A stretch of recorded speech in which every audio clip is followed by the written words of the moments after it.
Howdy, folks, and welcome to episode 117 Games in the ACW. We're going to do our best to talk about gaming in the American Civil War time frame. And I got Reese here with me who knows about the Civil War, mostly trans Mississippi. And Hizzy Cat is working on some stuff with his 3D printers, and I am working on removing the my M60s from their supports. I just printed up. Let's see, there's 1, 2, 3, 4, 5, 6, 7, 8, 9, 10, 11, 12, 13, 14, 15, 16, 17, 18. About 18 of them. So I got a company's worth. So currently, at 7:36, just before I sent him the invite, Reese said, "Hey y'all." Then Rich Keenan came in and says, "Hello everyone." Charles is listening to acid rock from the '60s while waiting. I'm Andrew Mike. Greetings, everyone. Tell Mike it's a funny thing happened on the way to the greetings peeps. And we've got Chris Long. Hey, hello all. Hello to you, sir. So, before we dive into the topic tonight, though, we are going to do that thing that I do, and that is tell y'all about the sale happening over at son of a bitch. Sorry guys. My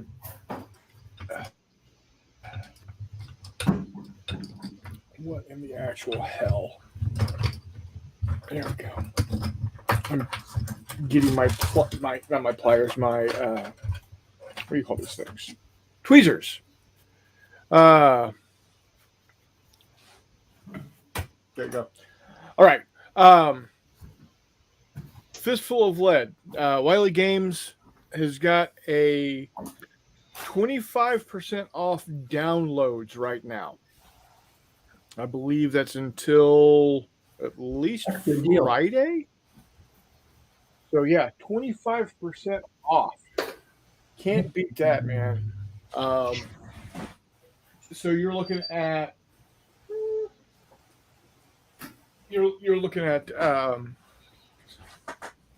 $7.50 for the core rules. So now is as good a time as any to go in there and get what you need if you haven't already done so. We are still looking at a June time frame for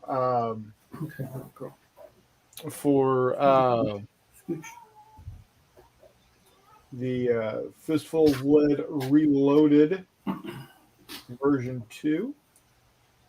So that's coming along nicely. So yeah, it's all good.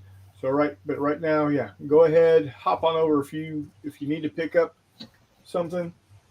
Can't go wrong at the actual. I don't want to know. That's a fail. Yeah, it is a fail. It looks like some gnarly terrain if you do it right. Yeah, no, it's not what it's supposed to be. It's supposed to be like an armored car, and there's some couple wheels. Fail. So, yeah. Don't know why. Okay, I'll be back. Andrew, Mike, yeah, you're right. How can we talk about Civil War gaming without Hexy? I don't know, man. Well, we're going to do our best. We will see what we can come up with.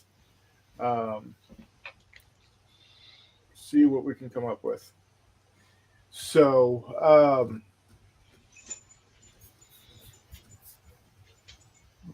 board game wise, I got almost no experience whatsoever, other than my copy. You say his name 3 times and he appears. Hello, Mr. X. You fuckers can't do this without me. I am aware of this. I believe those were somebody's exact words earlier. I'm eating peanut butter, so sorry. Sorry, not sorry. I'm not gonna lie to you. I really have no idea what this was about tonight. None, zero. I just see ACW. American Civil War. Is that not the standard? Yeah, but I mean, where were we going? I don't know the details of it. Well, want to talk about the best way to game at certain levels. So, for instance, what is the best way? What would be the best way to play something like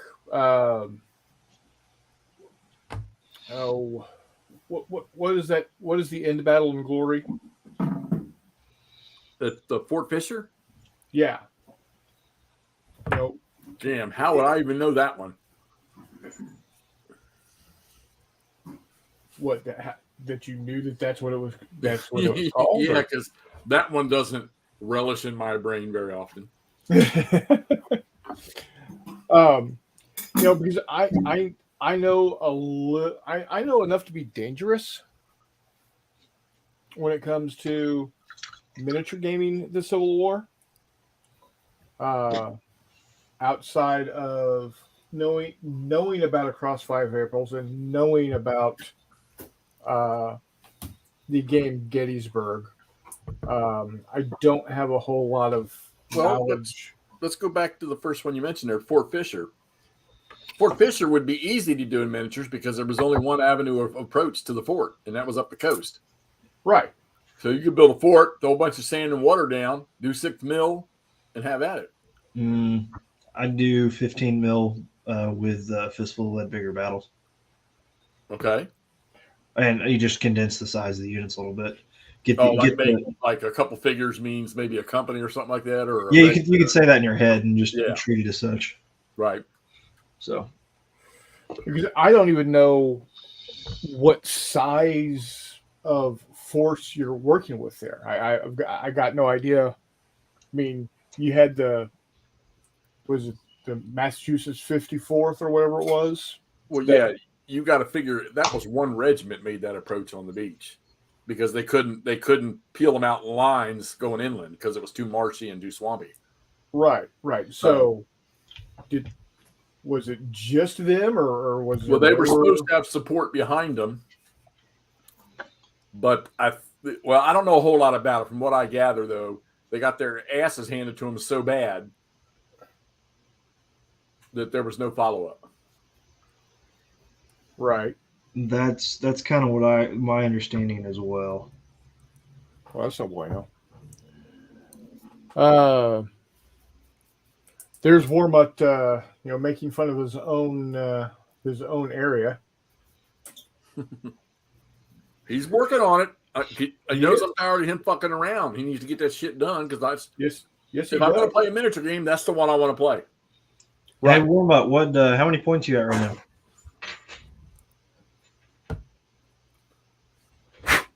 He probably had like 7,000. Probably. I'm just curious. He just ran away to feed himself. Probably so. Yeah. Oh yeah. Yeah. Right there. He said, "Jocelyn." So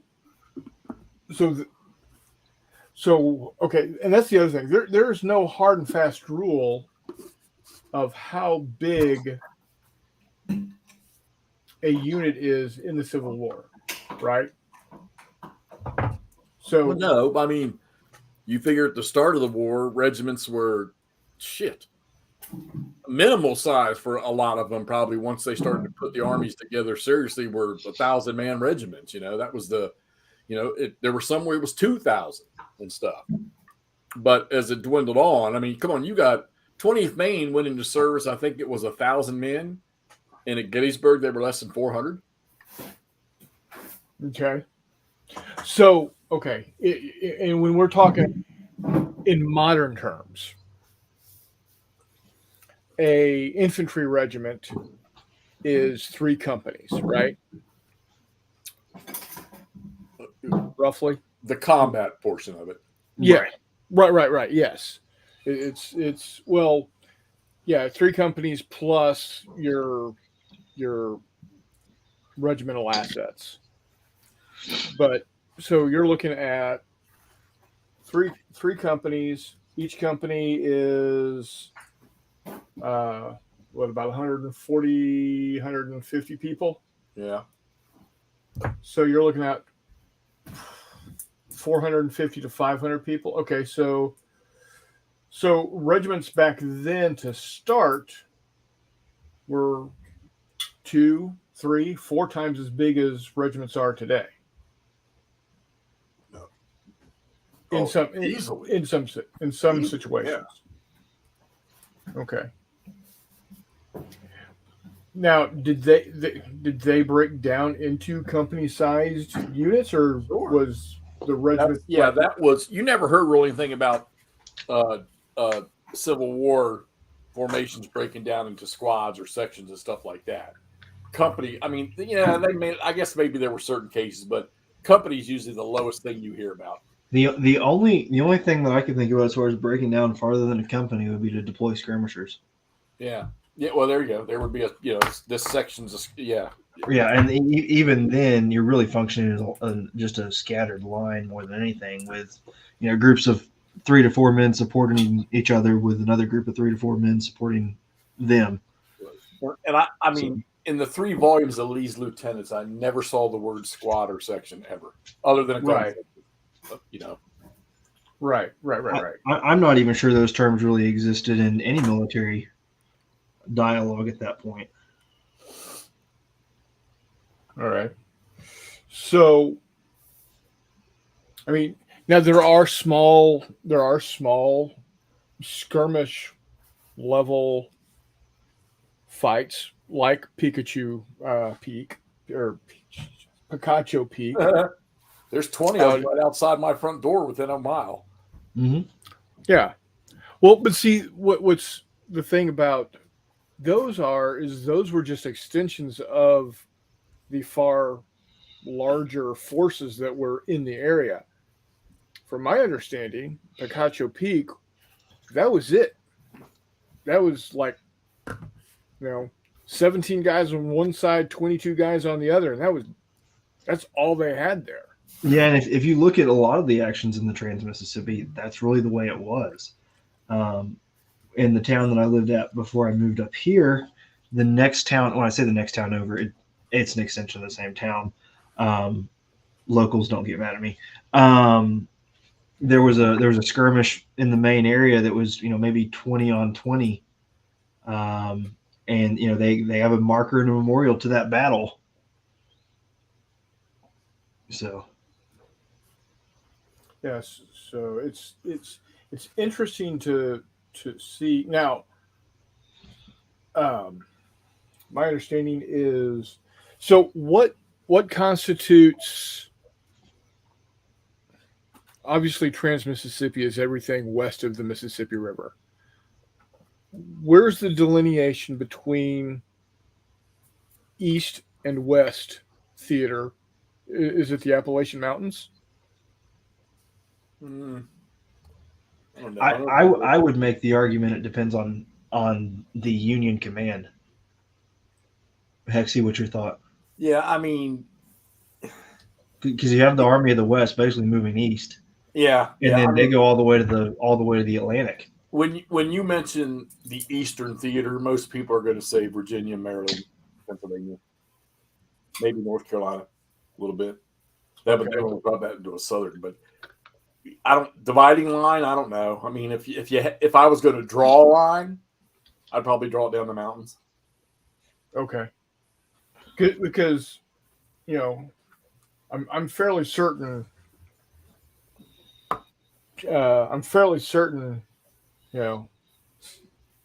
Chickamauga would be considered a West Theater battle. Is it not? Well, yeah, definitely. I mean, it is. Okay. Franklin, Nashville, Chattanooga, all of those. The Tennessee-Georgia border is very much Western Theater. Yeah.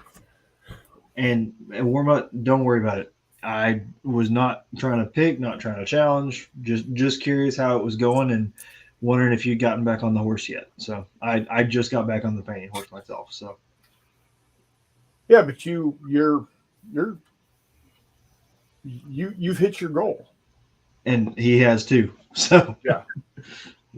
See, and Chris Long's right. The term squad never really came in till later. But like you Right. think about Fredericksburg when the Confederates, they're up on Marie's Heights, but they had they were like, there was no name for them, but they had like little teams of 3, 4, 5, and 6 men down in the town, sharpshooters, plucking Right. engineers off trying to put a pontoon bridge together in the river. Huh. Switch. While it wasn't a defined term, they still had, situations where they had minimal amounts of troops. and again, I think they would refer to them as skirmishers. Yeah, and they would have just called them skirmishers or sharpshooters or pickets. Pickets, yeah, another term, yeah. As Mutt says. And we don't use any of that, nowadays. Company, the word ended there, and we just expanded on it. Well, Right. of course, firepower and stuff like that allows you to work in smaller groups. I mean, come on, I was in a scout section. I might have had two vehicles with a driver and a commander in each one. And with the ITV, the commander was he was the gunner, the tow gunner. And then he might have had a loader in the back of that vehicle. And I might have had 2 scouts in the back of mine. And I could take those 2 scouts and get out on the ground, and I could apply more firepower to a target than probably a freaking company of, Civil War infantry at any time. Well, and look at the development of the fire team after World War I, when the Marines were fighting in Nicaragua and some of those places in the Banana Wars. 4 guys, one with the BAR, one with the Thompson submachine gun, a couple guys with rifles, and that lasted up until through World War II when they brought it back. Right. And then it continues on to today with 4 guys with M16s. Would have so much more firepower today. So, as far as board games go, hex and counter style games, what would you say would be the smallest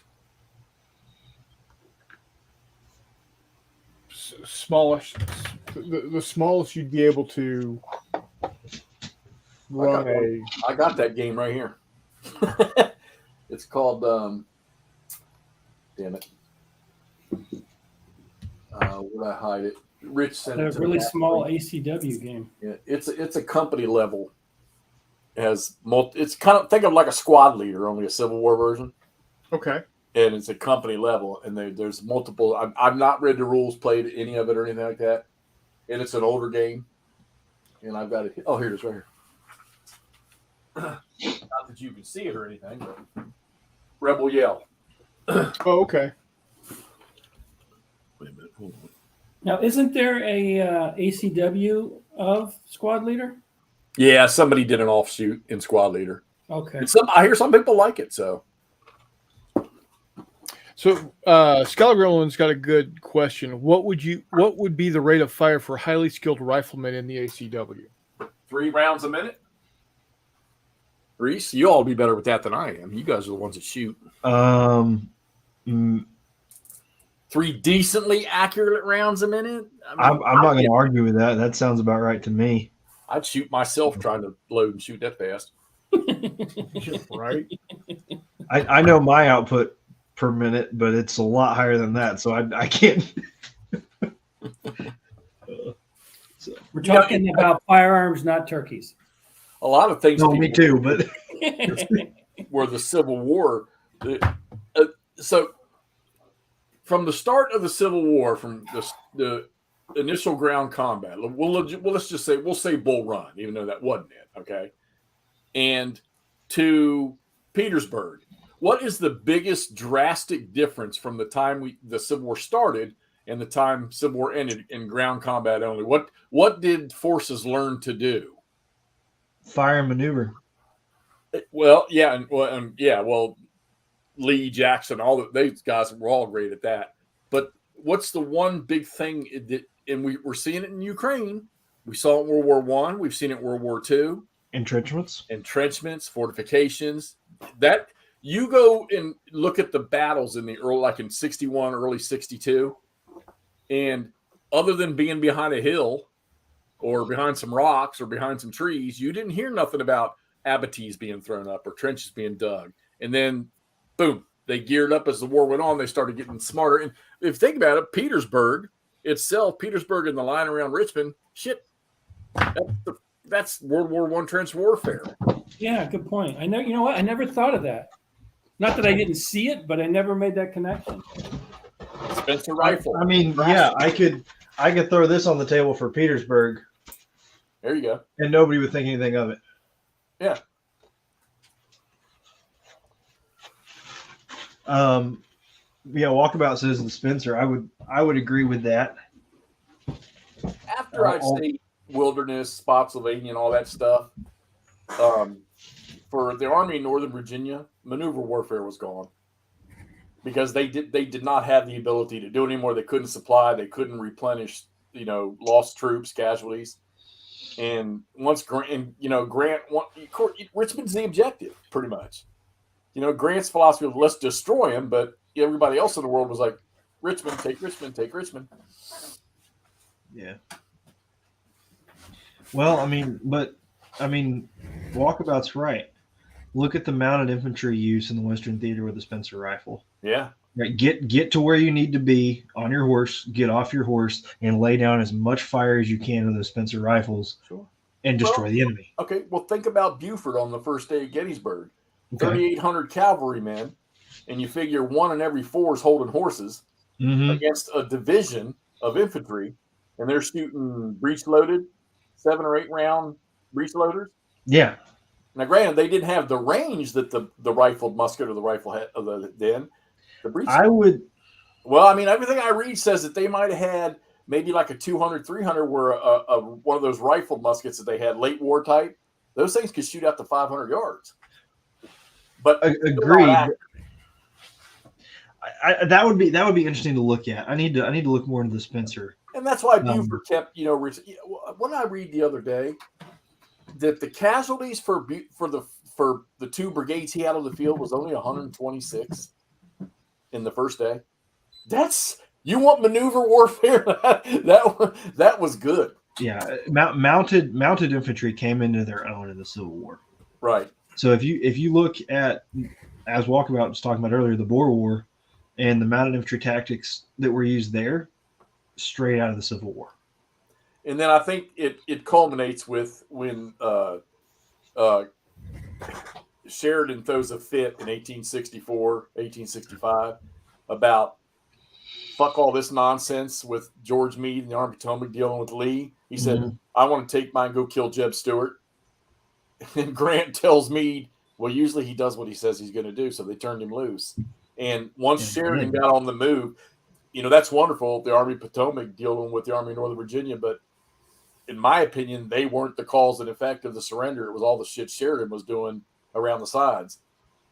Because Lee kept having to change everything he wanted to do because Sheridan was beating them to the punch. So, correct me if I'm wrong, because I probably am. But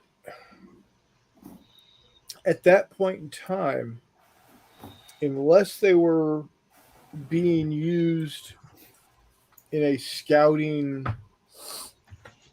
function, cavalry was just mounted infantry. And we're screen door, which, as I was a cavalry scout through the 80s and 90s, reconnaissance and security, our primary mission was a screen. Right. We could take 6 vehicles and stretch them across a 10-mile front, and we would literally screen our main forces behind us. And that's what the cavalry was, and fucking up rail lines and supply depots and stuff. I think what Chris is getting at is they didn't have the shock impact they had in Crimea and the Napoleonic era because your rate of fire and your accuracy was so good at the rifle. I would love however, they came into their own in their own way because of the other aspects of cavalry, anti-partisan, As you said, tearing up rail lines, interdictions, scouts, and honestly, you get enough guys on horseback, they can create quite a diversion. If you get right. a chance, watch a documentary. If you can find a documentary on, is it John Hunt Morgan and what he did in Tennessee, Kentucky in the late years? You ask a lot of people. I mean, the way it reads sometimes that you hear about Nathan Bedford Forrest and you hear about Jeb Stewart. I got news for you. Morgan was a terror. Yeah, your partisans like Morgan and Quantrill and Bloody Bill Anderson were 10 times the cavalrymen that Forrest was. Yep. Forrest had the know-how to use his forces, but those smaller group leaders, they had more ingenuity. Yeah, see, I think Forrest knew how to fight. Amen. Yeah. I don't agree with his politics, but man, the guy could get there first with the most. Yeah. Bloody Bill Anderson can go pound sand. I never read much about him. There's a documentary. I've got it on my YouTube block. I'm gonna watch. I keep seeing it work. I'm gonna watch it one day while I'm drawing some roads or something. I say Bloody Bill got everything coming to him when they cut his head off and put it on a pike. Because all I know about him is he was the leader of the guerrilla group that did the Centralia massacre, Missouri massacre, where my great uncle was killed. Good to know. Chris Long talks at Buford's Cavalry. Now, you can ask your brother this, Chris, because I know they still do. But when I went through BNOC, Basic Non-Commissioned Officers Course, Buford was part of mandatory study in his tactics at Gettysburg. And I tell you what I didn't know, and this is funny because he's probably the one Union commander. Of course, everybody knows Custer, and I know Sheridan, but I didn't know outside of Gettysburg. I didn't know a ton about Buford other than he was around all over the place. I didn't know Buford got killed. I think I heard that yesterday on something I was listening to. He got killed like during the war? Yeah, from what I understand, because they were still talking about the war and talking about Buford being gone and dead. So now that's something I got to dig because I don't know where or when it happened.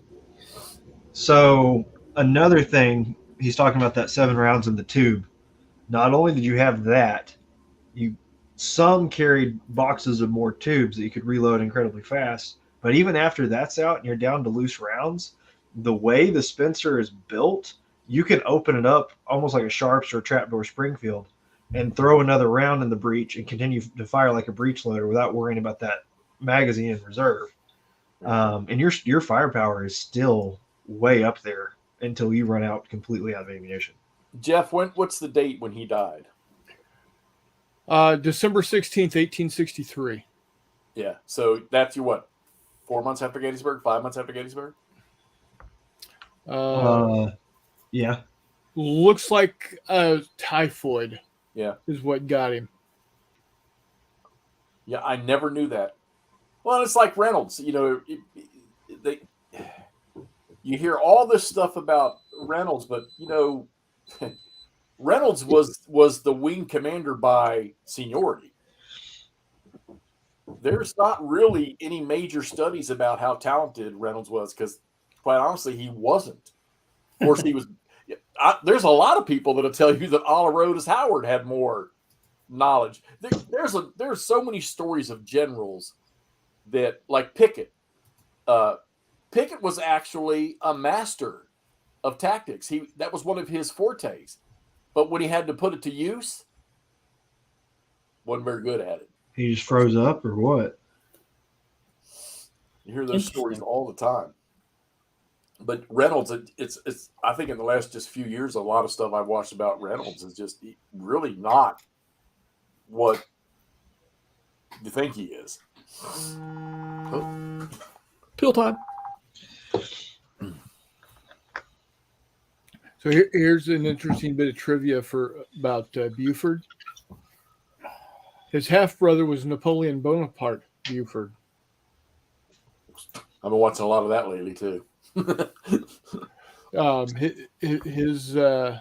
his half brother was brigadier general and brevet major general during the Civil War. Right. But really was not anything. He was started as a colonel of the 27th Illinois Infantry. But just he got to general, but he was nothing like his half brother John Buford. Interesting. You're gonna have to chat amongst yourself for a second because my 3D printer just had a bad print. I got to get that shit out of there. Oops. It's in the air tonight. Yeah, I think so. I made a bad situation worse. Yeah. I was cleaning the two vats, and normally, long story short, but I had emptied a bottle and threw it out, and then realized when I need to go clean, I need to put it somewhere. Yep. But I didn't have that second bottle, so I have one bottle, and it's almost full. So what I had to do was clean one vat, fill it back up, clean the second vat. Well, being rushed to get back on the show, I didn't fill the vat the first time. So when I put all the resin from the first one in, was still there when I tried to fill the second one. Oops. And it was all fine and sitting there. And I'm like, oh my God, it's all stuck in my filter. I lift the filter up and blew. Ooh. So, yeah. I have my first company of M60s. Nice. 17 tiny little M60A3s. Now, remind me what rules you plan to use with those. Probably going to end up using Fistful of Toes. Okay. And maybe Fistful of Lead, bigger battles. So, and I was gonna be insane and individually mount these, but decided no. Let's go ahead and do them by platoon. So when Hexy gets back, I want his opinion on Stoneman. On who? General Stoneman. Oh, okay, whoever that is. He was a cavalry commander. I wouldn't say he succeeded Buford, but he was a friend of Buford's and led a lot of raids in the South and West. Okay. During the war. Have you ever heard the song "The Night That Drove Dixie Down" by the band? Yeah. Okay. My name is Virgil Kane. I work on the Danville train until Stoneman's cavalry came and tore up the tracks again. Oh, okay. Yeah. That's him. So.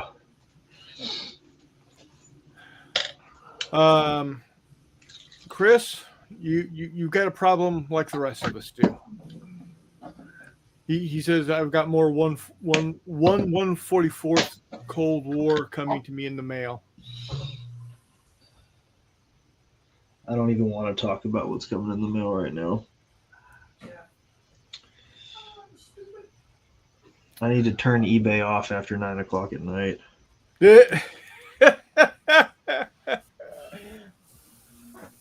Well, I just went through and unsubbed all of my Patreons for STLs except for one. But 2. 3. All right. I forgot I had 4. I still have loot. Dude, I had over a dozen. I'm down to 4. Good Lord, man. Oof. Well, because of all the, you get the welcome kit pack. Yeah. I got a pile of shame that's all electronic STLs now. I literally have an external hard drive that's packed with them, and I can't get a print. Well, this was supposed to be 24, but 6 of them didn't print, and this one didn't print. The barrel printed, but it somehow was not connected to the turret. So Here's my next project. There we go. yeah, there you go. That Yeah. looks good. Yeah, Chris Long says I'm not supposed to go on eBay anymore. All of those ships. Speaking of all of those ships, I need to break out my USS Texas. I need to start working on that. Whoa, Skylar Gremlin. Have you tried Yeah. multiples? Multiples is fun. Easy killer. Easy. Just saying. No, I'll be spending more if I mounted them individually. I would be spending more on washers than I would be the resin for these things. I was going to say that one that failed cost you what, about a penny, if that? If that. Yeah, a full 24 is working out to be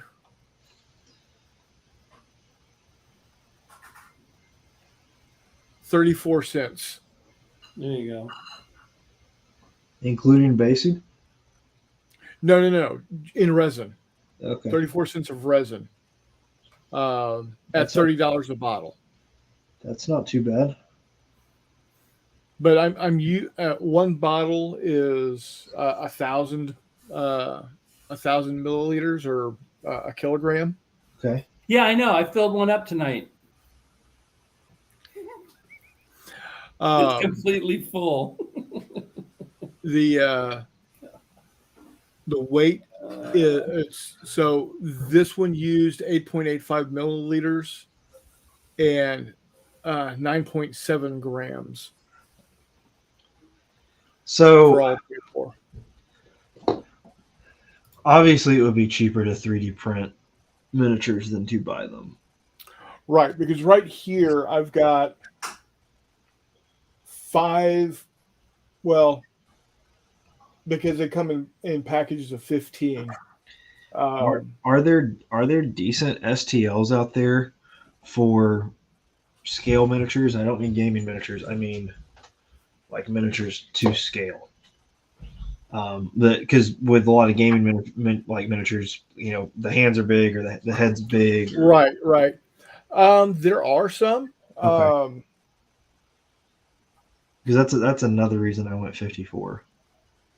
Yeah. So obviously, if you're talking like these miniatures here, like my miniatures, Right. for It would appear that these guys. Hexy has to learn how to do supports all over again. Uh-oh. See, and I would say those are decently scaled. Yeah, I they would are. have no argument with that. Yeah. So yeah, these and I should print one of these up at 54 millimeter and see how they turn out. See how well they scale up. Yeah. Scaling up is always easier than scaling down, I found. It depends on how far you're scaling. True, but when you scale down, some of the fiddly bits at normal become almost unprintable. Well, unless they're designed at say 6 mil or 3 mil. But so this is a 15 millimeter tank. Well, That I gentlemen, scaled down to 6. the time has Okay. come for me to head out. So Okay, I'll see buddy. you on next week or Take care. Saturday or whatever. So good night. later, See you, boss. buddy. There is. Hey Hexy, at some point, your opinion on Stoneman doesn't have to be tonight, just at some point. Oh, Stoneman. Yeah, don't think much of him. Okay, sounds good.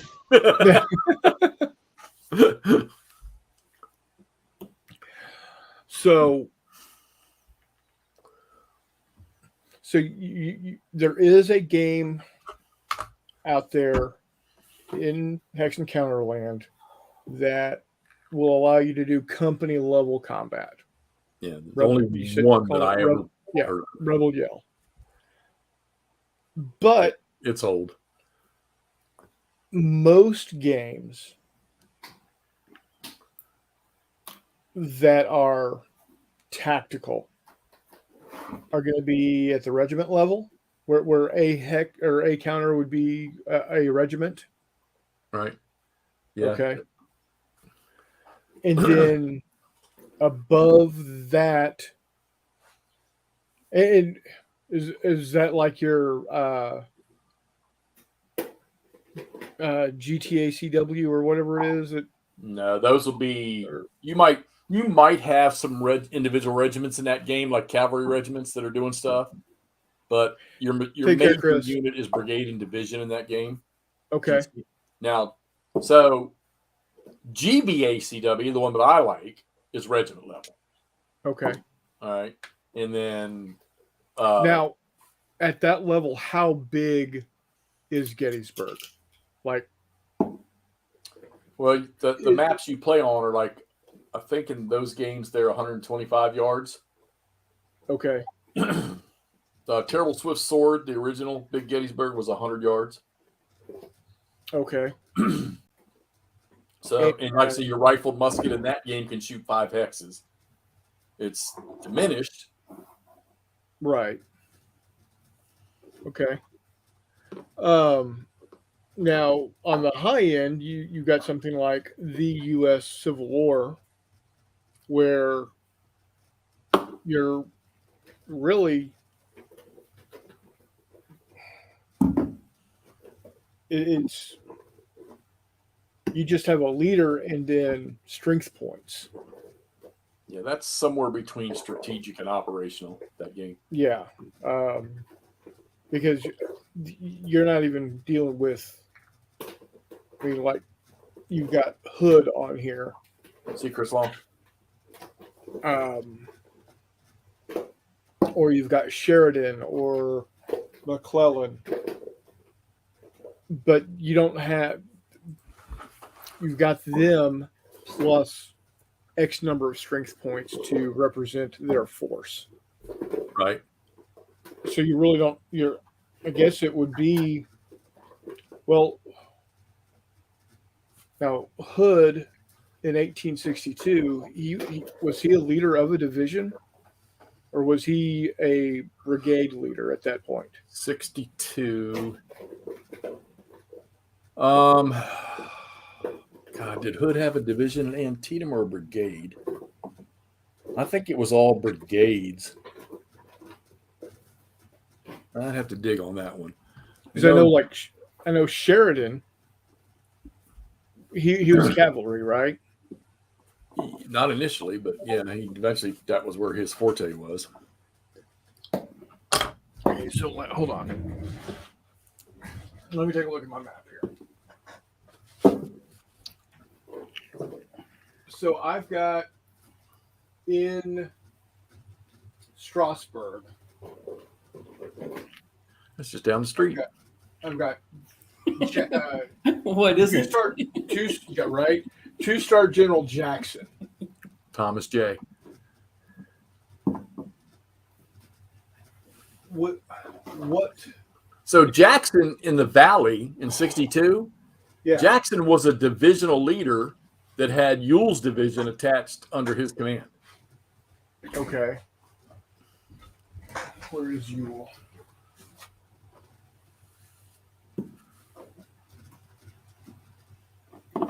What are you doing? No, that's Longstreet. Johnston. What are you doing? Jay Johnston and Stewart Yep. are in Culpeper. Joe Johnston, right? Good commander. So now, was Ewell was he a regimental or brigade commander, or was he a division commander? Well, they all started off as brigade commanders. Okay. Some of them started off as regimental commanders, but Ewell, by 62, Ewell was a division commander. He's the equivalent of Jackson, but Jackson, I guess, was given seniority just because of his abilities. But Ewell was a damn good commander too until, well, and I've listened to too many historians and tour guides up at Gettysburg that Ewell wasn't really a mistake, because I'm gonna tell you what, the fighting that Ewell did in the Shenandoah Valley on the way to Gettysburg, he made every Union force he came up against look like monkeys. Right. in Winchester. So, and then just something changed. Come on, the guy lost a leg. And then his wife and her son traveled with him, like they were part of his staff everywhere he went. Oh, that's got to be hard. Well, and they said that was painful. Not being funny or anything. That's Yeah. just got to be hard. Yeah, because her son was one of his aide-de-camps. So, yeah, I can't even imagine that. I'm looking at a lot of stuff about Napoleon and stuff right now, and some of the things that I did not know about Napoleon. Well, I know about even. Let me start English this time. I know even. Hold on. The amount I know of the Civil War is head and Boy, you were shoulders above what I struggling. know. Is head and shoulders above what I know about Napoleon. Right. I know that he fought. What's his nuts at Waterloo? Wellington. Napoleon fought what's his nuts at Waterloo, and he went into Russia and fought at Borodino. Yeah. And at some point in time was in Spain. Yeah. That's about it. That's Well, yeah. And he went to Egypt as well. Yeah. He did a knockout. Oh yeah, that's right. Yeah. They didn't. And then the British fleet cut him off, and he couldn't. He left. He abandoned 35,000 soldiers in Egypt. Yeah, he did some pretty atrocious things there. Didn't he? Wasn't it his expeditionary force that uncovered the Sphinx? Yep. Okay. He left teams of people down there while they were gallivanting around in the desert to chronicle all that stuff. Okay. Yeah, I'm not going to say he discovered it because the Egyptians probably knew exactly where it was. Right. That's one of the things that, a little side note, it's one thing that just, Columbus discovered America. No, he didn't discover America. People knew it was here already. And no, the Vikings didn't discover America either. No, they discovered Minnesota. Yeah, I saw that documentary too. Oh yeah, you betcha, don't you know? Oh, for fun. Okay. Hey, non sequitur. So, World of Tanks has added their events, so you can. It's in recon mode for another week or so, dude. So you go in, and as you're playing, a train crashes. Oh yeah. Bombs go off. I'm going to say double thumbs up. That it's fun. It's changed some of those maps, and you're used to playing in certain spots, and all of a sudden it works, and then boom, it changes. Yeah. And I think that the different events don't happen every game. I've been trying to watch for that. I played like 20 games, and I'm going to say they've done a good job. I'd like to see that expanded. Okay, back to the show. Hey, Greg, how you doing, buddy? We're basically talking about the Civil War and how we would, how we prefer to game during that time period, to a greater or lesser extent. So, in your opinion, Hex, at what level is, say, something like Gettysburg the I don't want to say the best level to play in, but a good introduction to gaming Gettysburg? Well, at what level? The picture McMurray sent you, the medium game of Gettysburg 77 across 5 Aprils, blue and gray Cemetery Hill from Blue and Gray one box. That C3I thing, which I don't think that got very good ratings.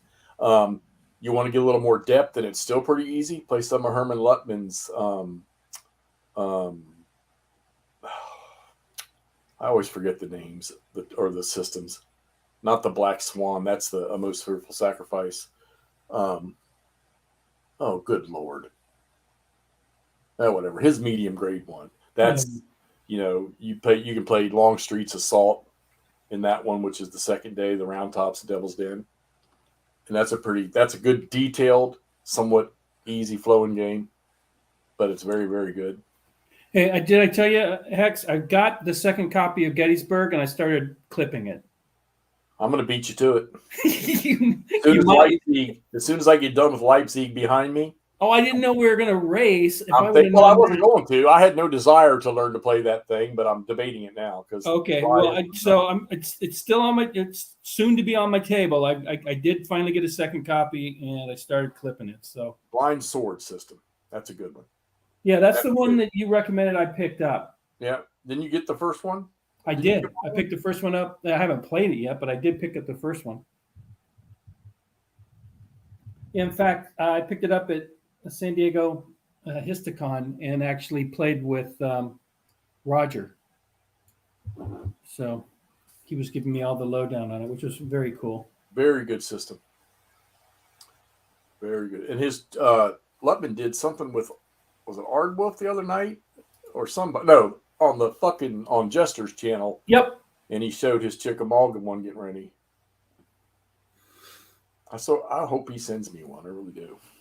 So what was the biggest battle of the Civil War? Was Gettysburg the biggest as far as units were concerned? Well, I mean, the Confederacy's numbers and morale were at its height going up there. Okay. Probably the largest army in Northern Virginia together at one time. Okay, educate me. I was always under the impression that by the time Gettysburg rolled around, the war was basically over, or the outcome was pretty much a foregone conclusion. Let me just say that. I mean, with the way the Union was progressing down the Mississippi, that was they were strangling the South anyhow. And you figure Vicksburg's surrender was the same with Gettysburg, the end of Gettysburg. So, and once Vicksburg was gone, that was pretty much it.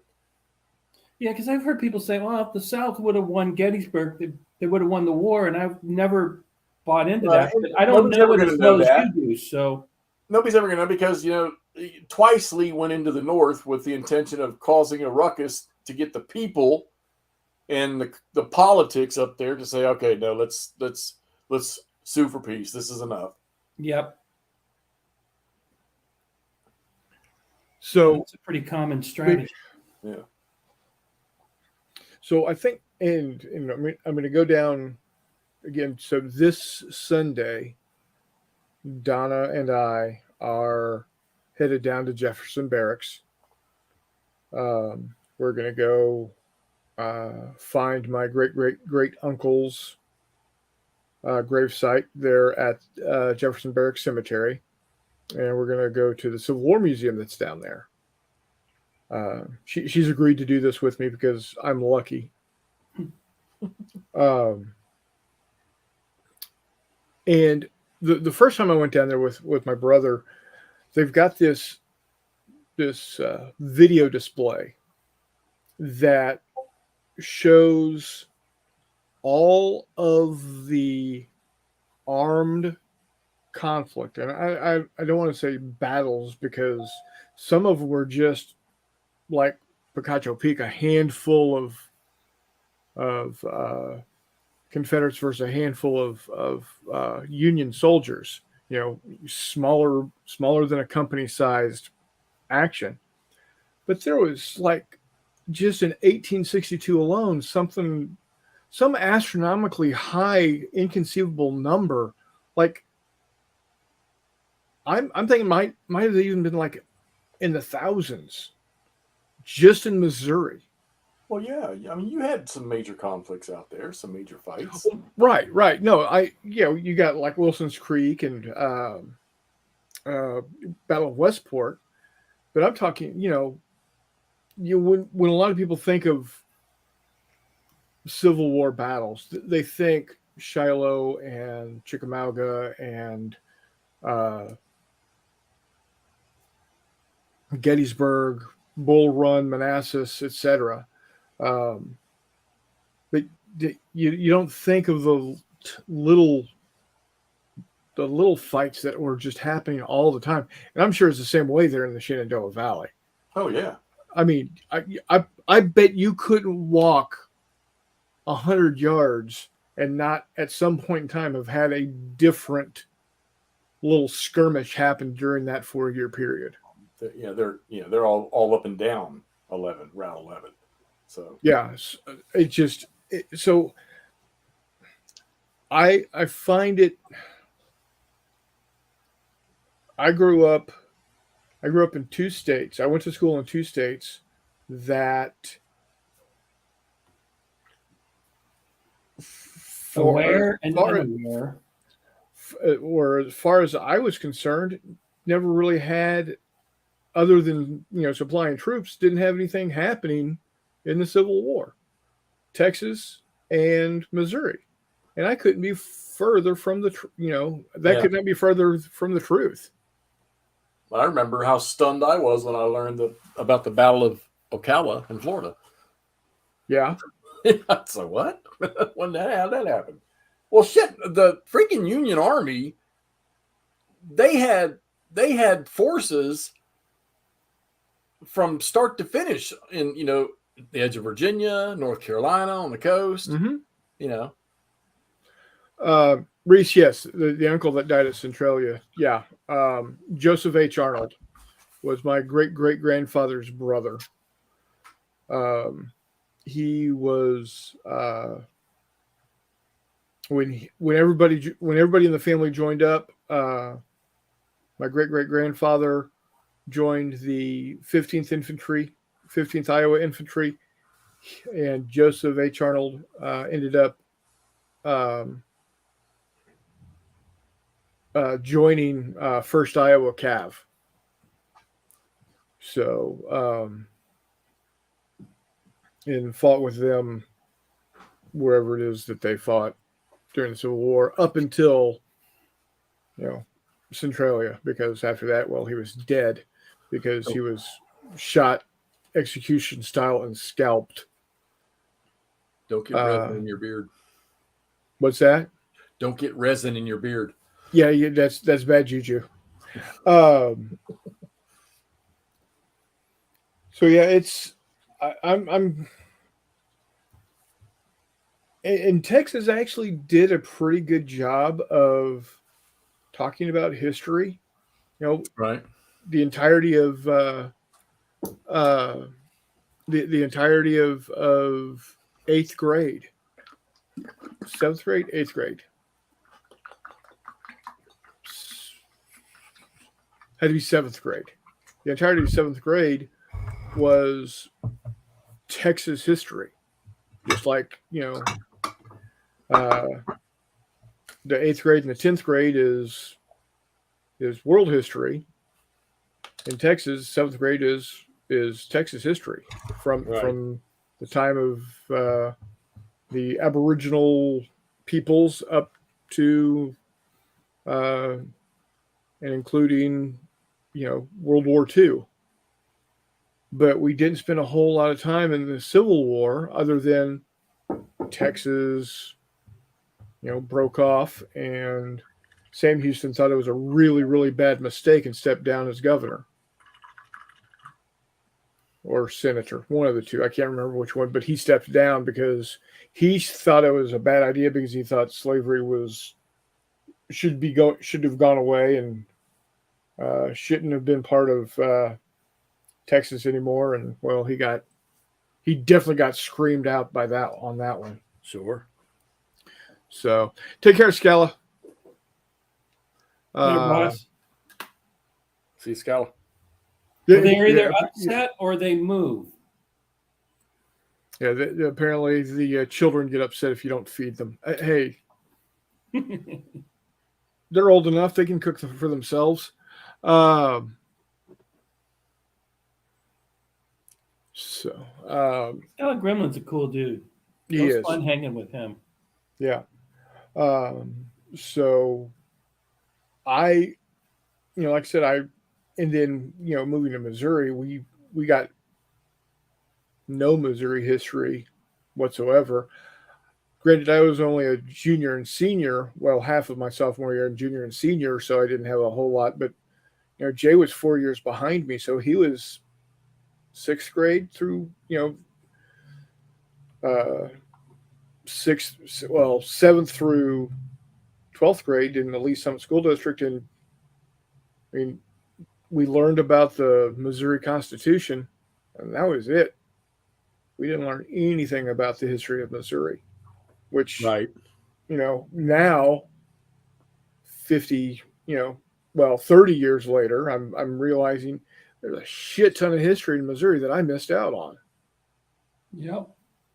That's true across the country, though. I mean, there's a lot that the schools just don't have time to teach.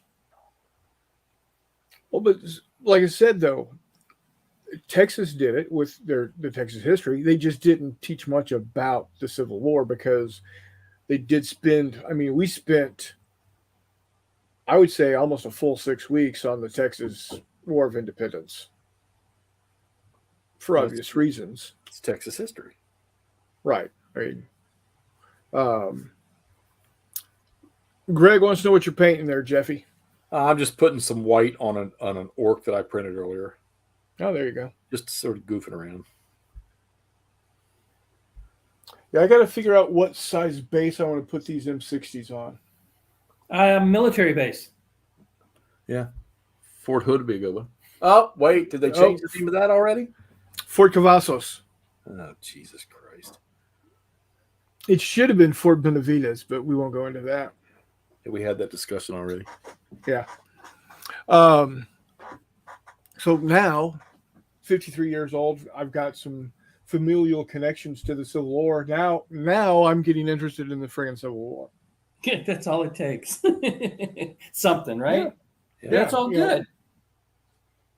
So I'm still having problems listening to that Gettysburg book. It's been 2 years now that I started it. It just which book is it? It's the battle was only 4 days long or 3 days long, dude. I know.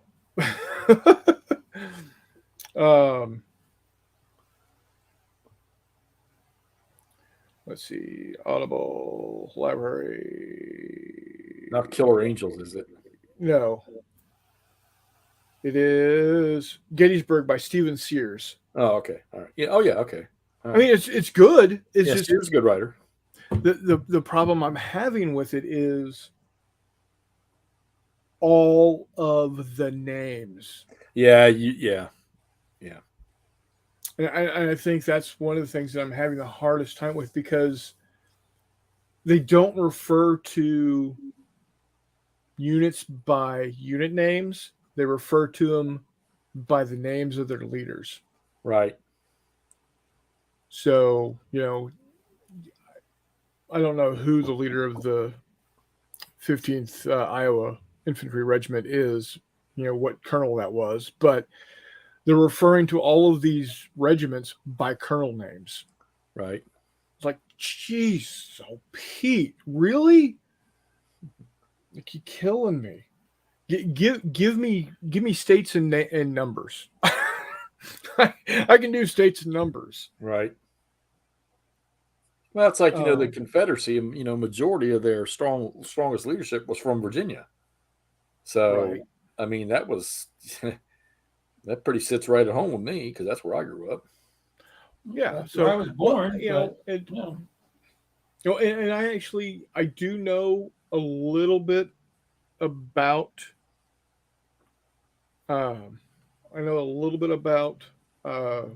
Gettysburg because I have looked into Hood, right? Because they call Hood's brigade, which became.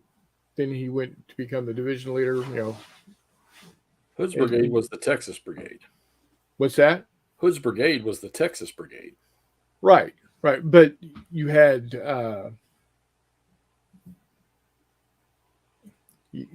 what first, second, third, and fifth Texas, and I think it was either at Georgia or Alabama. 15th Alabama. Yeah, that was under his. Oh, and he's back.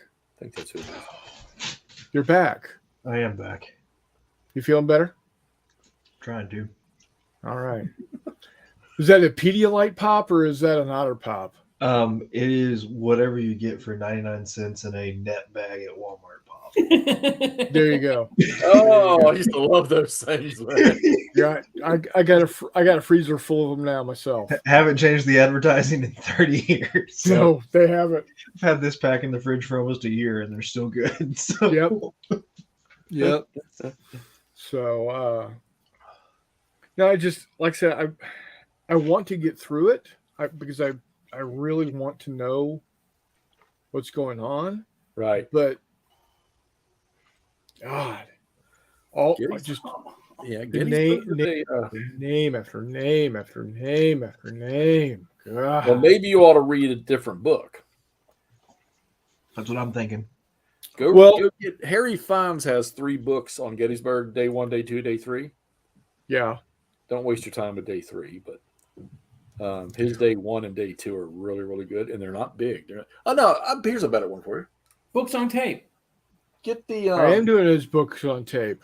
I wish I had. That's even worse. There's a book on Second Bull Run. I think it's called Return to something. Return to Manassas or Return to Bull Run. Fucking great book, man. It's about the second battle of Manassas. Just once I started reading, I almost couldn't put it down. And I don't read other than rules. So, my brother, who is much more of a Twitterer than I am. Yeah, we just followed each other this past week. By the way, that was cool. Oh, I've got no doubt that I'm a twit. But he tweeted out something. Oh, come on. I don't like how Twitter works. I can't find what I'm looking for.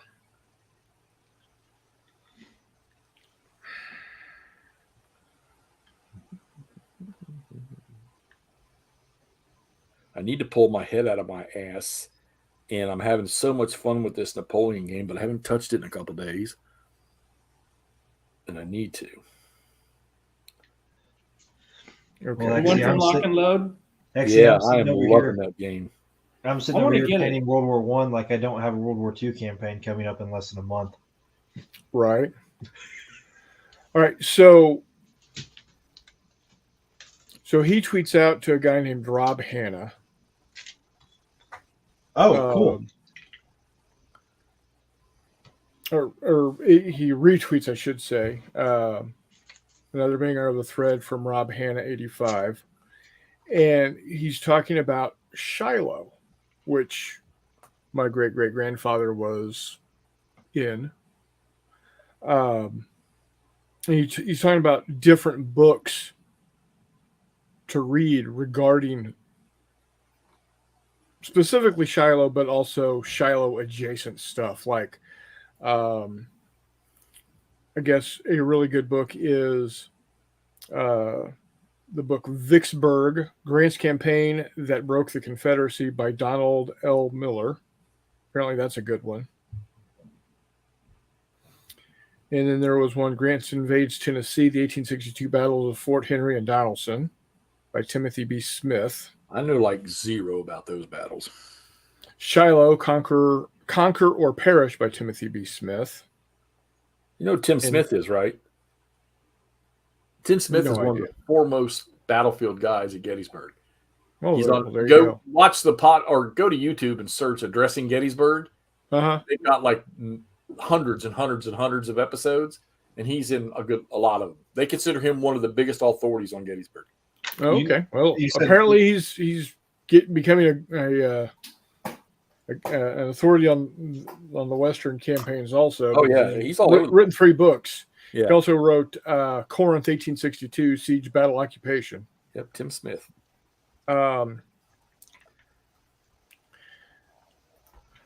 You said Rob Hanna, right? Yeah. Okay. some guy on Twitter. Well, if I'm remembering right, well, hang on. Careful, you're eating chill pop. Don't get a brain freeze. I know I'm working my brain too Right. hard. Wasn't he the son of the guy that wrote Killer Angels? That was Michael Shara. Never mind. I'm sorry. Okay. There's some another, connection. another good book about Shiloh, I guess, is by O. Edward Cunningham. Shiloh in the Western Campaign of 1862.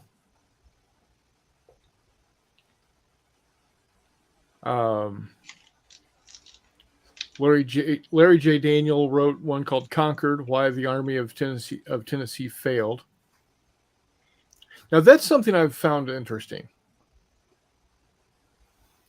The Confederate armies were named after states, while the Union armies were named after rivers. Okay. I just find that interesting. It's like battles having the main terrain feature name or the nearest town or city name. Yeah. Because Manassas is the same thing as Bull Run, right? Well, Manassas is actually a town, and Bull Run is the stream that runs through there.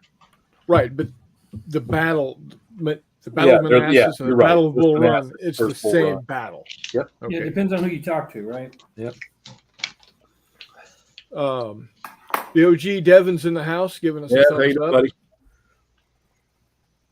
Really need to get a lock and load game surrounded about the Civil War. I'm just saying. Probably We had make that my talk life a with lot him. easier. Yes, It's not we up have. David's. No, it's not. Yeah. No, it's not. I'm sure that Devin would make it happen if he could. That's okay. Hexy's probably going to convert to Napoleonics now, anyhow. So. Oh, yeah, you're going to sell your 350 games of World War II and Civil War just to focus on Napoleonics. Yep. Everybody's switching time periods. What's going on? I'm not. I'm an Hexy, did you see my stormtrooper the other night? Your stormtrooper. Yeah. Okay. Sweet. So I keep forgetting because every time I think Vietnam. Nope, this time it was World War One. Vietnam is probably the smallest part of my collection. So you're making Stolschentruppen. Yep. I've got an idea for a trench raid scenario for March to Victory for 2 years in the future. So working on proof of concept. Always thinking ahead. I might just maybe, making no promises, might have a Fistful of Bigger Battles or Fistful of Toes folded gap scenario in 3mm for 2025. For 2025? Yeah. Okay, so we start fundraising Hexy's ticket now. Right. We could do it. If by ticket you mean having I mean his airfare. no. His ticket is getting McMurray hopped up on monsters and sending him out to pick him up and drive him back. Is he an energy drink guy? Yeah. Oh yeah. Yep. Save for McMurray's plane ticket to come out here and ride over with me. Well, we could just do what Towns Van Zandt used to do with Jack and Cokes and put a direct line into a vein and pump it through. There you go. Didn't the last Leonard Skinner player just die recently? No, I hope not. no, damn it! Now you're making me look shit up. Yeah, we really got way off topic on this one. It's Leonard Skinner. Is it really that far from the Civil War? Right. Wasn't half the time they were still fighting it. Alrighty.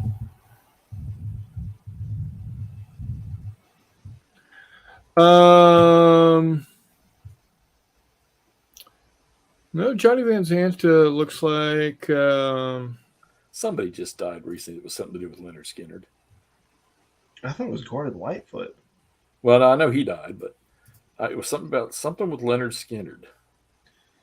Johnny Van Zant's still alive. Let's see.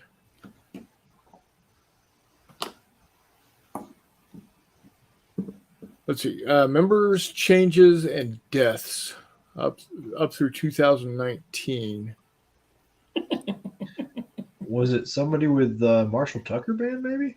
No, it's something like, okay, so what in the last 2 months, something Leonard Skinner has done something that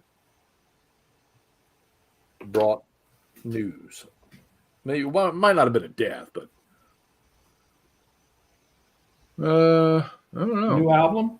come on, No, Devin, you're old. right. What is You're it? right. Rosington, the last original member of the band, died on March 5th, There we 2023. go. That's what Yep. Jerry Rossington. Yeah, all the original band members are now deceased. Thought so. I knew I'd never doubt the Hexinator. I knew I heard something. That's sad. Gary Rossington. Surprised they lasted. And they are coming out with a 15th album. It's called Back from the Grave. Right. On the edge of the grave. I don't know if you've looked into some of the lore around that plane crash or not. Man, there's some spooky stuff.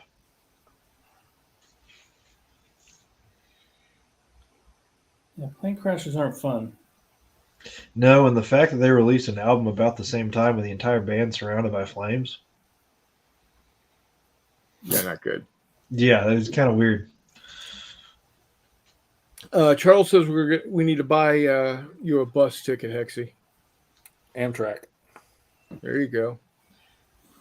Honestly, yeah, we could just bring him into Union Station. I can go pick him up. And Keith Richards is still going strong. Yeah. It's like Willie Nelson. I don't know how that guy hasn't keeled over yet. All the marijuana.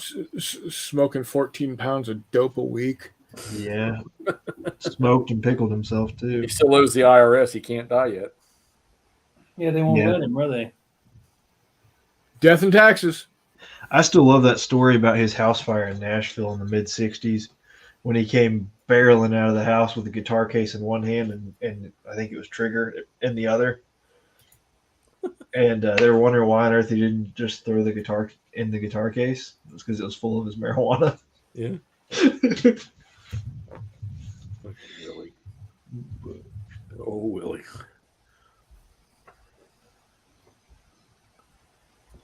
Let's see here.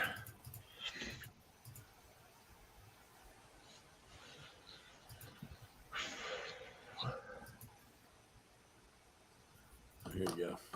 I got the base colors on this thing. I'm slowly working this thing in. Fuck. Get behind it.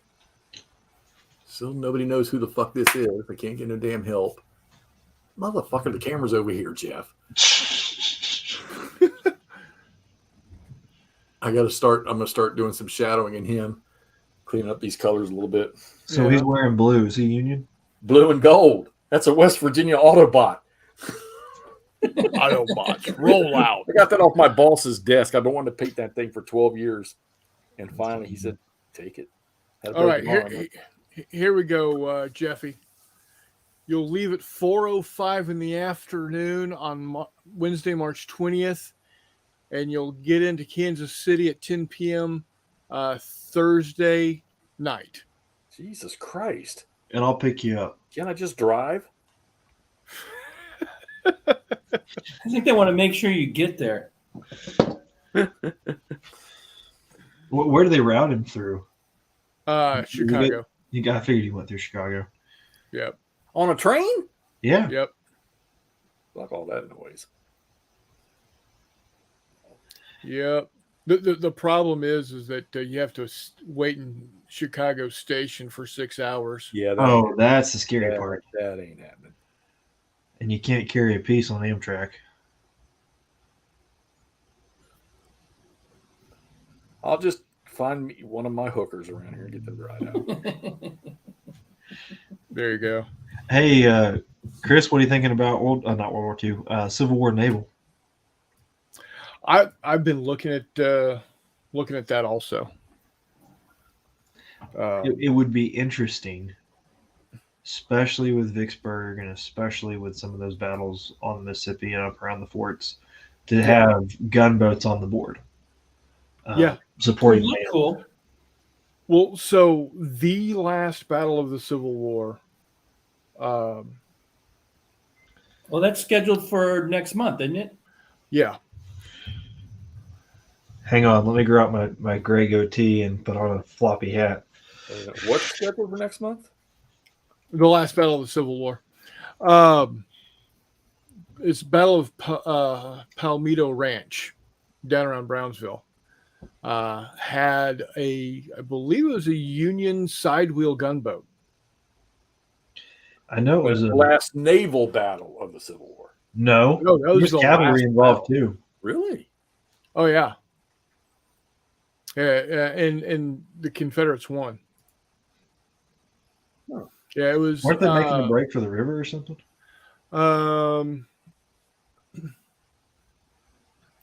Battle of Palmetto Ranch, also known as Battle of Palmetto Hill, was May 12th to the 13th, 1865. When was Appomattox? April. April 1865. Yeah, so it happened after the signing of the. What Well, was the date on that? Appomattox was Lee's army. It wasn't the whole. Yeah. Yeah, right. What was Well, the date on that battle? May 12th and the 13th. All right, yeah. Palomito Ranch, I think. Well, you know that yeah. who was it? Was it one of Lee's sons or nephews, the cavalry commander, wanted to take a force and get out and go join up with what's his name down in North Carolina? Oh yeah. So the units involved, the commanders were Theodore H. Barrett for the Union, and Confederacy was John Rip Ford. Wait a minute. It was a Union captain at the Battle of Picacho Pass named Barrett, and I think he was killed. I know he was shot. Yeah, I think he was killed. So the units involved. This doesn't get confusing. 2nd Texas United States Cavalry, the 62nd Regiment U.S. Colored Troops, and the 34th Indiana Veteran Volunteer Infantry, going against 2nd Texas Confederate Cavalry Regiment, Giddings Regiment, Anderson's Battalion, and Benavides Regiment. Cool. You had 500 Union versus 300 Confederates. Wow. You had, depending on who you talk to, between 4 and 30 killed on the Confederate side, or on the Union side. 12 wounded, 101 captured, and on the Confederate side, you only had 5 to 6 wounded and 3 captured. No fatalities. You know that display there at Camp Mabry? Uh-huh. I'd like to bust it open and take the figures on loan. Right? All of them? Well, yeah, all of them in general, but for that would be interesting because they've got that battle on. I think it's in 54 millimeter It is. with the gunboat and everything else. So Yep. Let's see. John J. Williams, the presumed last soldier to die in the American Civil War. and they're not going to count all the guys that got killed in Reconstruction on occupation duty. No, that wasn't part of the Civil War. Just like those that died in World War II during occupation duty, that they didn't die during the war. I am freaking hungry. Jeff Anderson says Fitzhugh Lee was Lee's nephew. Yeah. He had 2 sons too, didn't he? That was there. I tell you, there's another commander whose name is Lee that It was very, very sharp, but you don't hear enough about him. And I don't think it was any relation, but it was S.D. Lee, who was a good Confederate commander. There's so much. I mean, there's so much. Just the backstories, and it's cool that because it's of an era where we can. That stuff's still there. It's out there. Yeah. Yeah. You just have to find it.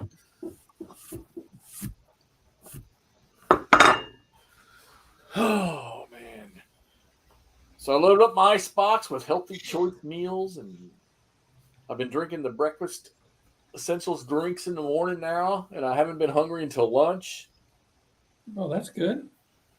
Got me some snacky bars that are healthy, but I won't part with my Coke Zero. Nope. Well, for me, it's now Dr. Pepper Zero. Oh, So you got a they- guy looking over the side and with his periscope. I Red do. Bull. So Is that a? Hold on, wait a second. yeah, I'm walking with my hand. There we go. So Is that a brick? I actually look forward to looking at your shit on a table one day. well, he's an Anzac sculpt, but I Okay. put a steel hat on him, and I'm going to use him as a British officer that just has leg issues and likes to wear shorts. So, Right. but then I've got some other guys I'm working on as well. I've got laying around here. Here's that the stormtrooper finished. Yeah, So very nice. That's awesome. You can call What him a Higgins. concept those guys were. Call him who? What a concept they were when the Germans figured out to put that together. Oh, submachine guns and bags of grenades. The little storm trooping things. Yeah. Yeah. Those trenches. Because that Yeah, wasn't until the Americans showed up with shotguns. Yeah. like, were they like 4 or 5 man groups or whatever? Something of that nature. But let's see if I can get it here.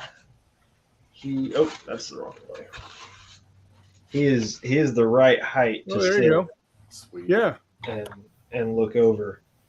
I can't get him quite on the firing line, but he can get that periscope over. You get the feel. If I put him on the firing line, he's going to get hit by a sniper. Right. But we'll get it done. So I am experimenting with some ideas. Did you make that trench or buy it? About it. I've got 3 sections of it now. My goal is to have 6 sections in 2 years. Oh, wow. So it is modular, and the company that makes it makes different parts of it that for different things. Right. So there's end caps that have the Omaha Beach bunkers on them. Oh, wow. Yeah, so you can like switch it out and do various things. There's things that have like the dugouts in them. It's actually a pretty neat system. I just need to figure out how to paint it. Telemachus says add more sandbags around the edge. Well, I know where to get those. I got plenty of those. So, Cattle guard, Chuck. Always make some out of Sculpey. well, I buy the Tamiya box of sandbags for like $3. Oh, there you Buy go. it cheap on eBay. That's what I. Do you remember the sandbag bunker in the middle that took an RPG? Yeah. That was built on that. Yeah, I'm fully aware of the sandbag bunker that took an RPG. Yeah, thanks for. It didn't sandbag very well, did it? No, it did not. It's got one job, and it didn't do it. Damn sandbag. Well, apparently it was built by 28 millimeter soldiers, and the 54 millimeter soldiers were. So it was built by the Arvin, and then the Green Beret stood up, and then. Right. Well, women do like taller miniatures. So here's just a thought, Chris. I'm working on this right now. The Arvin and the U.S. Marines both saw action at the Citadel in Way. All right. I'm thinking about putting some Arvin troops on the table as well as Marines. I don't see why not. I don't either.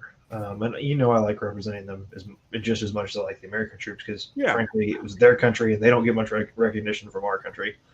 Exactly. Some of those units are pretty cracky. And you're making it you're making it cooperative, right? You're running the North Vietnamese.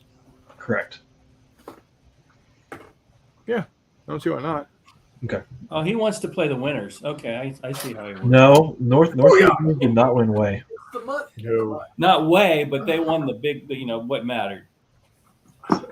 It's the mutt. Hey, dudes. Hey, boss. Hey, Munster. Hi, mutt dude. Dudes.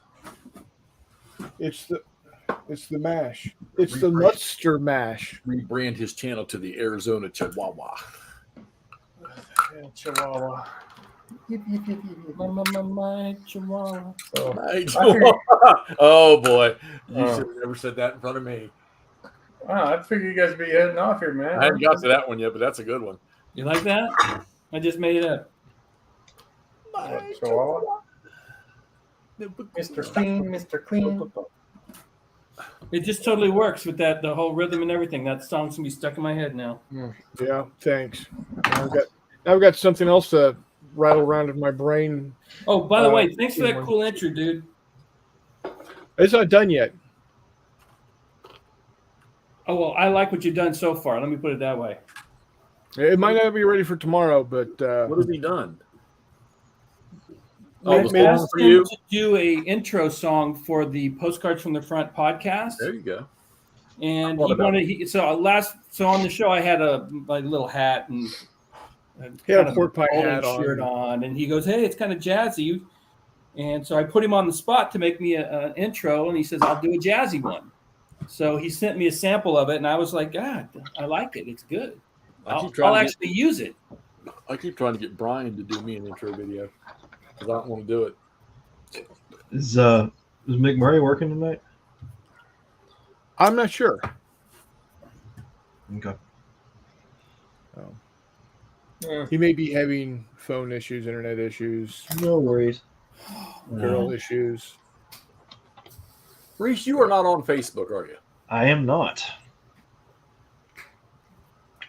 If you want to reach out to him, you can jump on my Discord channel and reach out to him there. Oh, I might reach out to him privately too. We chat occasionally. So My Sharona. So, what do you got coming up, Mr. Hacks? Anything on the channel? No, I need to get back on this on the Frenchie game here, the Napoleonic game. I don't He want needs to get I want- Napoleonic miniatures, man. you send me that box you got, and I'll mess with those. Yeah. You ain't gonna paint them. I don't have any naps. I thought you bought a whole kit. I thought he had some too. No, I didn't buy any naps. I was getting close to it, but I was like, eh. Well, buy some and then send them to Hexam. Hmm. Mm-hmm. Okay. No, I'm too phasey to do that because I'm painting right now and I'm printing right now, and 3 days from now I'll box it all up and put it back in the closet. I'll send you the Right. epic stuff. Epic stuff. Yeah. Not Epic that small. same shit somebody else sent me, I hope. Is You that painted epic? all that stuff, didn't you? What's Ooh. that? Brian, you painted all that epic stuff, didn't you? No, I have no epic. I keep. I getting had it close and to getting sold it. Oh, you Yeah. had. That's right. Yeah. Yeah. I had it I and I threw all sold that it. shit Matt sent me in the trash. 50 goddamn figures of the same guys marching and flag carriers with no flags. Yeah, I there need you to go. get back to my ancients, though, man. hey, Hexy, did you get my address? No, where'd you? I don't see it anywhere you sent it. I sent it on Discord. I thought. Oh, that's why I don't. Yeah, I haven't looked at Discord. I'm terrible about Discord. That's for sure. No worries.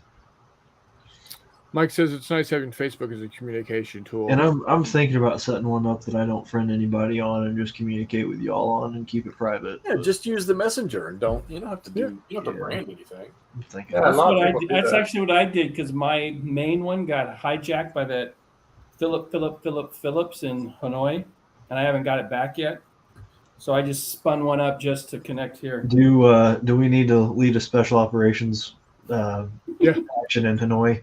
we Dude, gotta- I was so we gotta go into upset. I way. was like literally, come on. Do I need to go grab my car 15 from the corner and let's go? Well, I wonder why I kept smelling resin. It's on my fucking t-shirt. yeah, you don't want to go outside with that on. Thank God In the it's sunlight. sunlight stuff. Yeah. Mike. You and I are going to do a show one night. Mike. Guess what day it is? Hump day. God. We actually sent 2 Commercial. tons of camel feed out last week. Where to? South, the county south of us. What percentage protein do they like? I think it's like a 14 or a 16, maybe a little higher. I can't remember. I know our game bird is pretty high. That's funny. We've got 3 Illinois state pheasantries.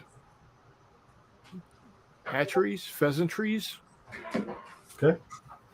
That Now we'll send 24 tons at a time to. you got the hatchery there. Where's the breeding farm?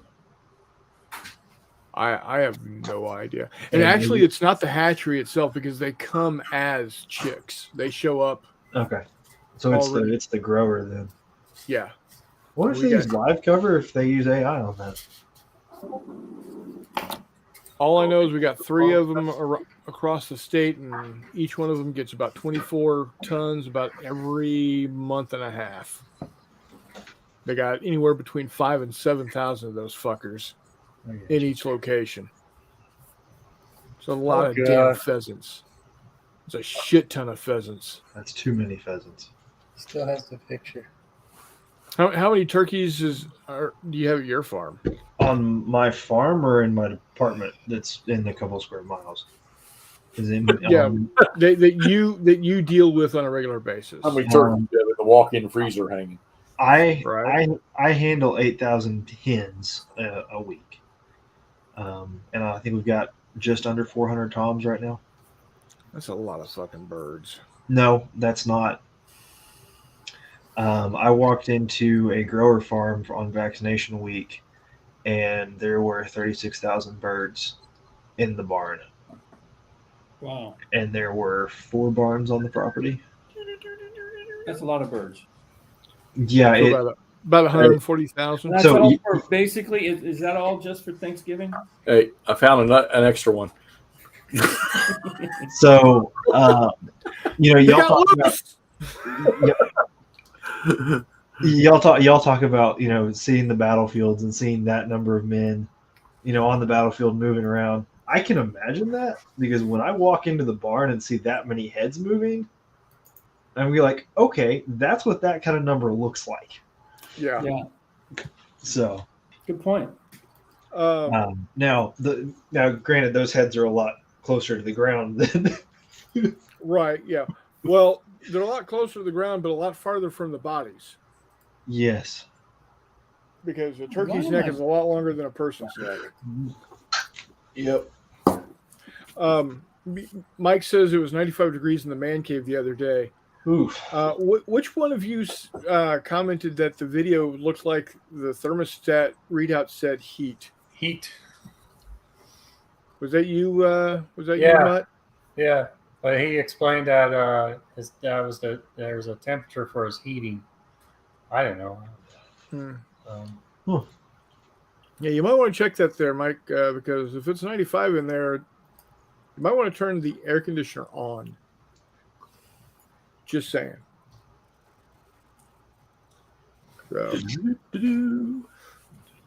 So Reese, the next big thing you got coming up is your World War II Normandy. Yep. Normandy campaign, Yes. and you will eventually have a YouTube thing going with that. I Maybe. plan to put my first video up by June 1st, Okay. and then gear up to hopefully putting the paratrooper skirmish scenario at the beginning of the campaign up the night of June 5th, June 6th. Okay. And then maybe launching Rangers on June 6th, but that's a little bit of a stretch. Sure. I'll see what I can do. All right. So Like I said, if you need help, reach out to us. Yeah. will do. I am in the process of cleaning up my hobby space right now, because the painting table also doubles as my campaign game table. Sure. because I will have an Axis and Allies game open the entire time. I got to take my painting camera and move it over to my table camera. Right. And then rig up my tripods to take in the living room to use the dining table on the few hours that I have when Jessica's not home and wondering what in the world am I doing on the dining room table. So Hey, I gamed on the dining room table, and yeah, actually Donna was there kicking my ass. So yeah, it's less the dining room table and the tables that are twice the size of the dining room table that I tend to set up in the dining room, well, there you go. Yeah. and then we can't walk around. So Tell her you're just preparing for a layout of getting everybody in there for Christmas holiday dinner. Mhm. She's not gonna buy it. Discord birthdays. Reese, I sent you a message on Discord. So what'd you say about birthdays? it says Discord birthdays. I don't know anything about it. Tell me who. Yeah, I saw that. I saw that just now. It doesn't say who though. I got I thought mine it was coming up. Discord's birthday. Oh yeah, Oh, it is just George's Yeah, birthday. good point. Yeah. Mine's coming up. In what? Jeff and I are at that age where we don't have them anymore. What's I try 31 to- I minutes? try to forget it when it gets here, Yeah, I'm with you, boss. but then I make sure I tell my girls, make sure you get me a present. Yeah, don't let them forget it. Yeah, 2 weeks and a wake up for me. Jeez Louise, come on.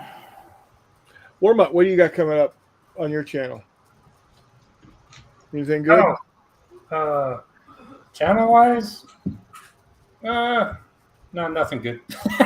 Okay. No, I'm trying to get the train all going here because I'm in the mood to start hosting games of all kinds of, all variety, whatever. Sure. So, and get you guys all back. No, I'm not talking about Zombicide. I'm talking about, Fistful Lead or whatever. Not like I haven't been waiting. I'm just saying. So, well, I'm busting my butt to shut up someone in West Virginia right now. And You need to hurry the hell up. get that thing taken. Dude, I just ordered plaster of Paris. I'm going old school model kit railroad style here on my mountain. Yeah. Make it worthwhile. I'm gonna be crumpling up newspapers and taking good old masking tape and glom all together, and then plaster of Paris with the paper towels. And You're not doing it right unless you're using chicken wire, son. so no, I'm not gonna use the chicken wire stuff. So and get all together and try to get that peak going so it look gigantic on the table, and then try to work our way around it. So because you saw the movements of that Picasso Yeah. peak. Yeah. So Yeah, that was a nifty little video. That young lady did a really good job on that She video. did. I was pretty impressed with it, man. Yeah, and then I don't know. I don't have enough cavalry for. There was 23 people there. I don't have enough horses. I've got enough horses for that. So, well, you know what? Good for you, Arkansas. Good for you. Hey, Arkansas was a state long before Kansas was. Yeah, whatever. So, but Now that Yeah. I studied the battle in depth for 3 I was months. thinking about starting off at Stanwick Station first. Oh, you want to go big time. You want to go Huh? big time. where they first started off with the California column coming in and Yuma and stuff, and they caught the Confederate burning all the haystacks and stuff for their horses, and then they start following them down to Ooh, we can Picasso. set your gaming table on fire to recreate that. Ooh, let's do that. Good Lord. You know what you actually could do though is you could build some sort of like smoke out of cotton and substitute. Reese, here's the real thing. He likes. He's putting this off, and all the son of a bitch has to do is take the minis, go out in his backyard where he's in a fucking desert. We can play the game. Right? No.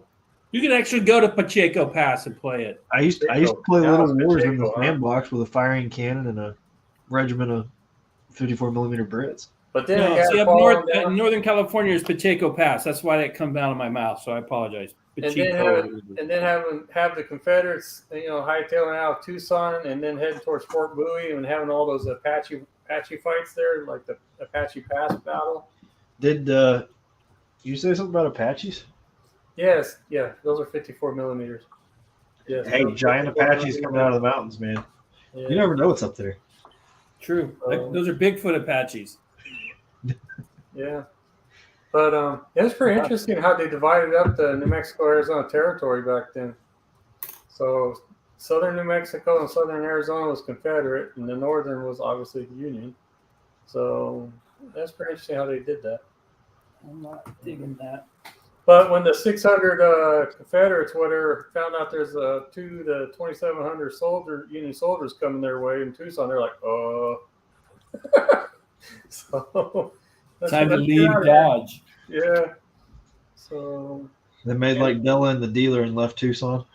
yeah, then they I ended just up find it- fighting in Missouri or Mississippi, Missouri area around there. Well, I find it interesting that some of that California column ended up being Pennsylvania regiments at Gettysburg. Yeah. So yeah, Really? They made it all the way across. so- Where'd they hit trains at? Kansas? Airplane, first overnight red eye. This is good. So now, so I've been just doing a lot of train and all that, and I don't know. And they get some other kind of games going too. I'm really getting into doing that space sci-fi, man. That sci-fi stuff. That's gonna be pretty cool. All right, so we know there's 2 miniatures I want to play. I want to play your game, and I want to play Aliens. Aliens. Yeah, Gale that Force came out 9. of I nowhere. want to play the Gale Force 9 game. Oh, okay. Oh well, I got the aliens, the miniatures. I got the miniatures, and so I could put them in this thing here. Because I want to do this whole table, this 4x6 table, and I want you guys all have your groups of 5, and start you guys off in certain areas and stuff, and you all have your own objectives, and you guys would like collide and fight each other out and all that crap. So Hexy, I'm still planning on doing Bastogne this winter, and I believe you owe me 1 miniatures game if I get that done. I do, and I will. I mean, it's not like I don't have 200 Back minis in. painted around here. Or I could set up a camera on my end and hash it Do out. that too. Yeah. I think Chris needs to host a game on his channel, man. Do it. A little 4x4 game table going. Oh, Chris yeah. knows how to play games. Hey Hexy, have you seen the game Verdun? I've probably asked you that before. The board game? No, it's a video game. Oh, yeah. It's a fairly new World War I game. Yeah, and then they did Tannenberg and then Isonzo. I've got all of them. But Really? Verdun originally was like squad combat in the trenches before we had fire teams. Right. So my plan for my World War I scenario is to set the table up, have the deployment zones set, but don't have the nationality set, and don't have which nationality is fighting in what sector set. Right. So you get to the table, you pick your force, and then the Allied versus the Central Powers decide where they start. So you could have like 4 Australians or 4 Americans or 4 Brits all together fighting, joint force of Germans. Sweet. Just kind of a play on that game. So I thought that might be interesting. Yeah, that would be. So I might come down to Kansas City in the winter here. Put that out there. Need to come down next March. Because Arrowhead Stadium, watch a Okay, Chiefs I'm game. sorry, wait. Arrowhead. Is Arizona now north of Kansas? something like that. Higher in altitude, I think. Oh yeah, I know we're higher in altitude. You guys are in the plane, right? Well, haven't y'all legalized weed? Yeah, we did that a couple years ago, man. It's great. It's really great. Anyways, but no. But now my wife and I told my wife, I said, you know what? Go on vacation, you pick it. And she said do the PCH whatever up to Washington or something like that, or the Alaska cruise, or go to Kansas City. I was like, oh. I said, we go to Kansas City, then, I'm going to have to tell those guys I'm over in Kansas City. I'm going to have to Well, if you let me know when, I could show up at tabletop games with a set of 54 millimeter and some terrain. It's gonna be during football season. I know that. So Make it a Saturday so, because I will be there. so yeah. Because tabletop is my favorite game store of all time. Oh man, I got to bring enough figures for everybody then, don't I? Yep. So, dude, I was thinking if I host a Fistful of Lead game besides the Picacho Pass one, how about you guys make your own characters, man? Just send me your character cards or whatever. Yeah, we can do that. For a fistful. Yeah, I'm tired of making all the character cards for y'all. You guys make your own and send them my way. If you guys, and then you know what? If they're OP or whatever, overpowered or whatever, that's all on you, man. Hey, as long as we're all specialists, it should be fine. I was thinking of that. Yeah, just do nothing with specialists. So, but we'll see. Freaking, Jeff's whole crew for Picacho Pass is gonna be grunts. Just as long as I get to stat out Hexy's card, I think I'm good. The Union will have a veteran, and the Confederates are going to be grunts. You're going to have the D12s and the D8ers. Look, it was the dumbass Yankee officer Barrett that decided to ride straight at them in a line. Yeah, I know. Actually, Confederate won that. They won that little skirmish, but then they lost. Then they had to hightail out of there. I know. Just a word to the wise, Mutt. If you have any sort of artillery on the board, do not give them D12s. There is no artillery on this one. There's some painful memories in this group from a poorly laid out character card. Yeah. Oh man, that's over my head. It must be an inside thing, man. Well, it's the RPG that hit Chris in the face twice. Chris always gets hit in the face, man. Yeah, but not with a freaking RPG that just. Why would you not want to hit it? He's got a hittable face. That's true. Ask my ex-wife; she'll tell you. I think I got one of those that lives out your way somewhere. You can have her. No thanks. Oh shoot. But, What's that old Waylon Jennings song? You can have her. I don't want her. She never loved me anyway. Yeah. But I'm gonna be calling you guys out, man. I'm serious. I'm gonna start hosting a lot of games here pretty soon. Do it. Yeah, dude, I'm looking forward to it. I told you I want to do the same thing. I just don't have a table set up yet. So once I do, then I'll start doing that. Do you have a coffee table? No, I have one little table right here that I have two computers on. I shoot my videos. I eat. I do everything. I work on it. Oh. Two sawhorses and a piece of plywood. Yeah, no, I'm going to make I'm going to make 3 4x4 tables so I can intermix them. I need to make them break down so I can move them. Sorry, my Arkansas was showing there. Designed. No, I got a buddy who's all into Have a carpet? making things. So Have a living room carpet? I also have to make it a semi-cat proof. So I can put up a table, so I can put up a game, lay something over it without messing up all my counters that the cats can jump up on. What you do is you just put foil around the edges. Foil doesn't do it. You sure? Okay. Well, don't use sand for terrain. I got a better solution. No, we're not getting rid of the cats. Yeah. That is not an option, Jeff. That is Yeah, not this will get rid of your cat problem just fine. No, I don't have a cat problem. He's gonna have desert terrain, and then all of a sudden, we got some clumps here and here. Yeah. Variable terrain. We have some objectives. Objectives. You need to capture that turd. That turret? No, that turd. Right? Damn. Oh, shoot. Okay, with that. That's it. I just got on. Chris is seepy. We're approaching terminal velocity, headed towards the ground. Oh, that's right. It's Yeah. like 10 o'clock over there by you, huh? Yeah, it's getting there. 10 o'clock. You Yeah. lost your fucking mind? It's 11 o'clock here. I'm still going Hey, strong, so baby. Chris, you're going to be around to help me out tomorrow with the Yeah. with the stuff. Why don't we? Yep. Can maybe we hook up around 5? Yeah. So I can We should kind of be get able this to. organized because, like I told you, I got a guest coming on. I met him at the San Diego Histocon. Really cool guy, good game designer. I cannot pronounce his name. I'm not even going to try. Even when he told me it, because like I said, I met him in person. I couldn't do it. It's Bob. Oh, you can't do that tomorrow night because I'm doing a show tomorrow night. Well, what time? What time's your show? Mine's going to start at 6 my time. So is that 8 your time? Yeah, Nine- my show's nine- at 8. My show's at 9 8. your time. You're 9. It's 9 o'clock your time, Hexy. So, Oh, you're Hey, well, come on. talking We're talking game design. It's all game design stuff. Well, mostly going to be game design. So yeah, I got quite a few people that are interested in coming on. So I'm going to take this serious, man, and try to do a really good job. And that's why I went to the pros to get some intro music made. What you clipping, Mike? You know what?